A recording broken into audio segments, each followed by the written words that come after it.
വാനിടത്തിൽ പറവജാലം വിതയ്ക്കും നില്ലല്ലോ, അവയോ കൊയ്യും നില്ലല്ലോ. എങ്കിലുമൻ താതനിന്നും പോറ്റിടുമല്ലോ, അവയെ പോറ്റിടുമല്ലോ. എങ്കിലുമൻ താതനിന്നും പോറ്റിടുമല്ലോ, അവയെ പോറ്റിടുമല്ലോ.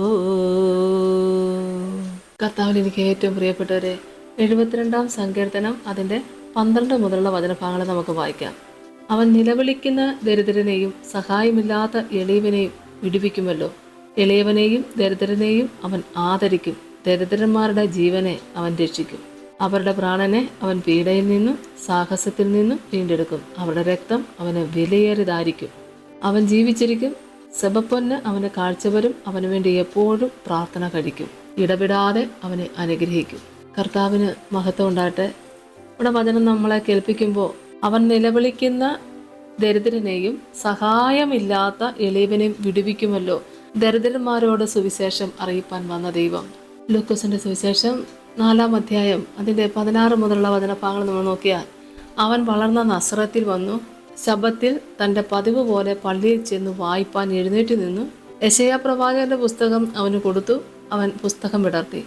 ദരിദ്രന്മാരുടെ സുവിശേഷം അറിയിപ്പാൻ കർത്താവിനെ അഭിഷേകം ചെയ്യുകയാൽ അവൻ്റെ ആത്മാവ് എൻ്റെ മേലുണ്ട്. ബദ്ധന്മാർക്ക് വിടുതലും കുരുടർക്ക് കാഴ്ചയും പ്രസംഗിപ്പാനും പീഡിതന്മാരെ വിടുവിച്ചയപ്പാനും കർത്താവിൻ്റെ പ്രസാദ വർഷം പ്രസംഗിപ്പാനും എന്നെ അയച്ചിരിക്കുന്നു എന്ന് എഴുതിയിരിക്കുന്ന സ്ഥലം കണ്ടു. പിന്നെ അവൻ പുസ്തകം മടക്കി ശുശ്രൂഷക്കാരന് തിരികെ കൊടുത്തിട്ട് ഇരുന്നു എന്നാണ് വചനം നമ്മളെ കേൾപ്പിക്കുന്നത്. അപ്പോൾ ദരിദ്രന്മാരുടെ സുവിശേഷം അറിയിപ്പാൻ കർത്താവ് എന്നെ അഭിഷേകം ചെയ്യുകയാൽ അവൻ്റെ ആത്മാവ് എൻ്റെ മേലുണ്ട്. അമേ സ്തോത്രം. ദരിദ്രന്മാരുടെ സുവിശേഷം അറിയിപ്പാനല്ലേ യേശു കർത്താവിനെ അയച്ചതായിട്ട് നമ്മളെ ഇവിടെ പുസ്തകത്തിൽ വായിക്കുന്നു. യേശു കർത്താവ് തന്നെ നമ്മളെ അറിയിക്കുന്നുണ്ട്. യേശുവിനെ കുറിച്ച് മോശയുടെ ന്യായപ്രമാണത്തിലും പ്രവാചക പുസ്തകങ്ങളിലും സങ്കീർത്തനങ്ങളിലും എഴുതിയിരിക്കുന്നുവെന്ന്. യെശയ്യാ പ്രവാചക പുസ്തകത്തിലൂടെ നമ്മൾ കേട്ടതായ കാര്യം, യേശു ദൈവാലയത്തിൽ നിന്നുകൊണ്ട് പുസ്തകം വിടർത്തി വായിച്ചപ്പോൾ കിട്ടിയ ഭാഗം, ദരിദ്രരോട് സുവിശേഷം പറയുവാൻ കർത്താവിനെ അയച്ചിരിക്കുന്നു എന്നാണ് പറഞ്ഞത്. ഇവിടെ വചനം നമ്മളെ കേൾപ്പിക്കുന്നുണ്ട്. എളിയവനെയും ദരിദ്രനെയും അവൻ ആദരിക്കും. ദരിദ്രന്മാരുടെ ജീവനെ അവൻ രക്ഷിക്കും. അവരുടെ പ്രാണനെ അവൻ പീഡയിൽ നിന്നും സാഹസത്തിൽ നിന്നും വിടുവിക്കും. അവരുടെ രക്തം അവന് വിലയേറിയതായിരിക്കും. അവൻ ജീവിച്ചിരിക്കും. ശബപ്പൊന്ന് അവന് കാഴ്ച വരും. അവന് വേണ്ടി എപ്പോഴും പ്രാർത്ഥന കഴിക്കുമെന്ന് ദരിദ്രന്മാരെ ഓർക്കുന്നൊരു ദൈവം. ഹല്ലേലൂയ. അതുകൊണ്ട് ഞാനും എൻ്റെ കർത്താവിനെ ആരാധിക്കുവാനും എൻ്റെ കർത്താവിന് വേണ്ടി നല്ലൊരു സാക്ഷ്യം പറയുവാനും ഇത്ര കാലം കർത്താവെ ദൈവം എന്നെ ഒരുക്കിയത് ഓർത്ത് ഞാനും ദൈവത്തെ സ്തുതിക്കുന്നു. ദരിദ്രന്മാരുടെ സുവിശേഷം അറിയിപ്പാൻ എൻ്റെ കർത്താവിനെ അയച്ചിരിക്കുന്നെന്ന് നമ്മളിവിടെ വചനഭാഗം കേൾക്കുമ്പോൾ ദരിദ്രന്മാരോട് എളിയവരോട് കരുണ കാണിക്കുന്ന സർവശക്തനായ ദൈവത്തിൻ്റെ വേല ചെയ്യുവാൻ വിളിച്ചു വേർതിരിക്കപ്പെട്ട നമ്മളൊക്കെ എത്ര ഭാഗ്യമുള്ളവരാ. ദൈവത്തിന് സ്തോത്രം. ഹല്ലേലൂയ. എളിയവനെയും ദരിദ്രനെയും അവൻ ആദരിക്കുമെന്ന വചനം. ആമേൻ. അവർ ദരിദ്രന്മാരുടെ ജീവനെ അവൻ രക്ഷിക്കും. ദൈവമക്കളെ, ആ രക്ഷ, ജീവരക്ഷ കർത്താവിൻ്റെ പക്കല. ആമേ സ്തോത്രം. അവിടെ പണം മുടക്കിയല്ല എന്ന് വെച്ചാൽ പണത്തേക്കാൾ അപ്പുറത്തെ ദൈവമക്കളെ പ്രാർത്ഥനയ്ക്കുള്ള വില വലുത് തന്നെയാണ്. ഒരു ദരിദ്രൻ്റെ പ്രാർത്ഥന കേൾക്കുന്ന ദൈവം, ജീവിക്കുന്ന ദൈവം. ഈ ദൈവത്തിൻ്റെ സ്നേഹം അനുഭവിപ്പാൻ എന്നെയും നിങ്ങളെ എല്ലാവരും വിളിച്ചു വേർതിരിച്ച ദൈവത്തിന് നന്ദിയോടെ സ്തോത്രം. ഒരുപാട് ഞെരുക്കത്തിലൂടെ, സങ്കടത്തിലൂടെ, വേദനയിലൂടെ കടന്നു പോകുന്ന പ്രിയപ്പെട്ടവരെ, ബാധ്യതകളേറെയായിരിക്കെ, കടബാധ്യതകളേറെയായിരിക്കെ, ഒരുപാട് ഞെരുക്കത്തിലൂടെ കടന്നു പോകുന്ന പ്രിയപ്പെട്ട ദൈവമക്കളെ, പ്രാർത്ഥനയ്ക്കൊരു മുടക്കവും വരുത്തരുത്. കർത്താവ് അറിയാത്തൊരു ഞെരുക്കം നമ്മുടെ ജീവിതത്തിലില്ല. ഞെരുക്കത്തിൻ്റെ നടുവിൽ പ്രവർത്തിക്കുന്നൊരു ദൈവം ജീവിക്കുന്നു. ആകയാൽ സങ്കടങ്ങളിലും നമ്മളൊക്കെ ഒന്നുമില്ലാത്തൊരവസ്ഥയിലായിരിക്കുമ്പോഴും നമുക്ക് അഭിമാനത്തോടെ പറയാം, ഒന്നുമില്ലായ്മയിൽ നമ്മളെ നിറയ്ക്കുന്ന ദൈവം നമ്മുടെ കൂടെയുണ്ടെന്ന്. ഹല്ലേലൂയ സ്തോത്രം. ഹല്ലേലൂയ. ഒന്നുമല്ലാതിരുന്നിടത്തുനിന്ന്, ഒന്നുമില്ലാതിരുന്നിടത്തുനിന്ന് നമ്മളെ വിളിച്ച് വേർതിരിച്ച ദൈവം എത്ര വലിയവൻ. ഹല്ലേലൂയ.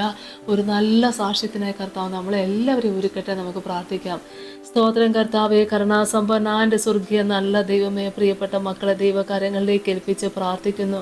എൻ്റെ കർത്താവേ, ദരിദ്രരെ ഓർക്കുന്ന ദൈവം, എളിയവരെ ആദരിക്കുന്ന ദൈവം. എൻ്റെ പൊന്നു തമ്പുരാനെ, അതേ വാസ്തവമായി ഞാനും അറിയുന്നു എൻ്റെ കർത്താവെ, അവിടുന്ന് എന്നോടുള്ള ദയ.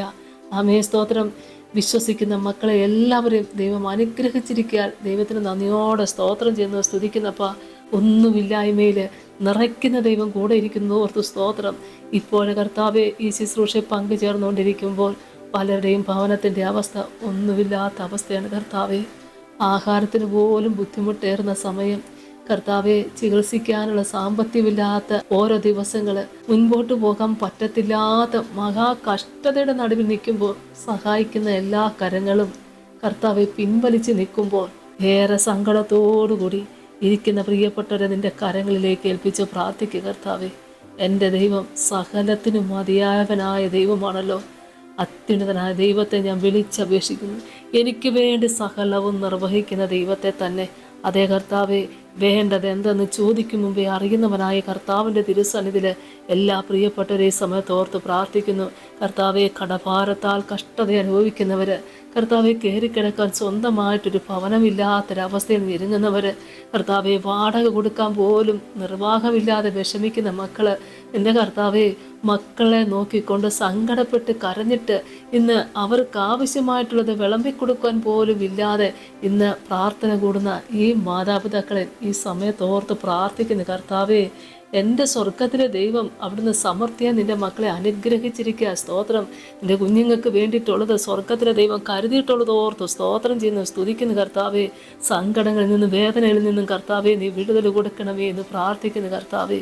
മക്കളെ പഠിപ്പിക്കാൻ നിർവാഹമില്ലാതെ കർത്താവെ, വിവാഹപ്രായം കഴിഞ്ഞിട്ടും വിവാഹം നടക്കാതെ കുഞ്ഞുങ്ങളെ ഓർത്തുകൊണ്ട് അവരുടെ ആവശ്യങ്ങൾക്ക് വേണ്ടതായ സാമ്പത്തികമില്ലാതെ സങ്കടപ്പെട്ടിരിക്കുന്ന മക്കളെ ഓർത്ത് പ്രാർത്ഥിക്കുന്ന കർത്താവെ. ദൈവമേ, നിൻ്റെ മക്കൾക്ക് വേണ്ടത് സ്വർഗം തുറന്ന് കൊടുത്ത് അനുഗ്രഹിക്കുന്ന അടിയും പൂർണ്ണമായി വിശ്വസിക്കുന്നപ്പ.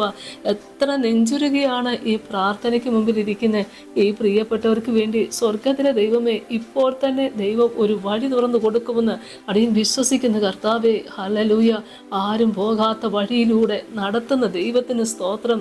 എൻ്റെ കർത്താവെ, ആരും തുറക്കാത്ത വാതിൽ സ്വർഗത്തിലെ ദൈവം ഇന്ന് നിൻ്റെ മക്കൾക്ക് വേണ്ടി തുറന്നു കൊടുത്ത് അനുഗ്രഹിക്കണമേ എന്ന് പ്രാർത്ഥിക്കുന്നപ്പ. നിങ്ങളിലേക്ക് നോക്കിയാൽ ആരും ഒരു നാളും ലജ്ജിച്ചു പോയിട്ടില്ലല്ലോ കർത്താവെ. അവിടുന്ന് പ്രവർത്തിക്കണമേ, അവിടുന്ന് സമർത്ഥിയാൽ നിൻ്റെ മക്കളെ അനുഗ്രഹിക്കണേ. ഈ ഭവനത്തിലെ കഷ്ടതയ്ക്കൊരു വിടുതൽ കൊടുക്കണേ, ഇവിടെ സങ്കടങ്ങൾക്കൊരു വിടുതൽ കൊടുക്കണേ, സമാധാനം കൊടുത്ത് ദൈവം അനുഗ്രഹിക്കണേ. നിന്നെയും പരിഹാസവും ഒക്കെ ഏറ്റ് ഒരുപാട് സങ്കടത്തോടെ കഴിയുന്ന നിൻ്റെ മക്കളുടെ ഭവനത്തിനകത്തും പുറത്തും സ്വർഗത്തിലെ ദൈവത്തിൻ്റെ ദൂതഗണങ്ങൾ കാവലായിരിക്കണമേ എന്ന് പ്രാർത്ഥിക്കുന്നപ്പ. സമൃദ്ധിയായി പോറ്റി പുലർത്തുവാൻ എൻ്റെ ദൈവമായ കർത്താവെ നീ ശക്തനാണല്ലോ. എൻ്റെ മക്കൾക്ക് വേണ്ടി ദൈവം കരം നീട്ടിയിരിക്കുക. സ്തോത്രം. സമാധാനം കൊടുത്ത് അനുഗ്രഹിക്കണേ. ഉത്തമ സാക്ഷിക്കാൻ എൻ്റെ മക്കളെ കുടുംബമായിട്ടൊരുക്കണേ. പിതാവിൻ്റെയും പുത്രൻ്റെയും പരിശുദ്ധാത്മാവിൻ്റെ നാമത്തിൽ അപേക്ഷിക്കുന്നപ്പ. കൃപയോടെ കേൾക്കണമേ. ആമേൻ. യേശുവേ സ്തോത്രം.